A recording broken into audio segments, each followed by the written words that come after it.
দর্শক, আওয়ামী লীগ নিষিদ্ধের দাবিতে শাহবাগ ব্লকেডের বিষয়ে বিস্তারিত জানাচ্ছিলেন আমাদের সহকর্মী সিরাত আল মুস্তাকিম। এদিকে আওয়ামী লীগ নিষিদ্ধের দাবি গুরুত্ব দিয়ে বিবেচনা করছে অন্তর্বর্তী সরকার। এক বিবৃতিতে প্রধান উপদেষ্টার প্রেস উইং এ তথ্য জানায়। বিবৃতিতে বলা হয়, সম্প্রতি বিভিন্ন রাজনৈতিক দল, সংগঠন ও জনগণের পক্ষ থেকে স্বৈর শাসন ও সন্ত্রাসী কার্যক্রমের অভিযোগে আওয়ামী লীগকে নিষিদ্ধ করার যে দাবি উঠেছে তা গুরুত্বের সাথে বিবেচনা করা হচ্ছে।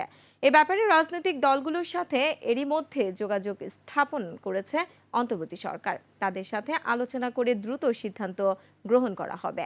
আরও বলা হয়, আওয়ামী লীগের সন্ত্রাসী কার্যক্রমের বিষয়ে জাতিসংঘের প্রতিবেদন সরকার বিবেচনায় রাখছে।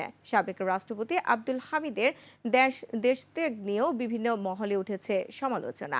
সরকার এ ব্যাপারেও আইনগত প্রক্রিয়ায় ব্যবস্থা নিতে বদ্ধপরিকর।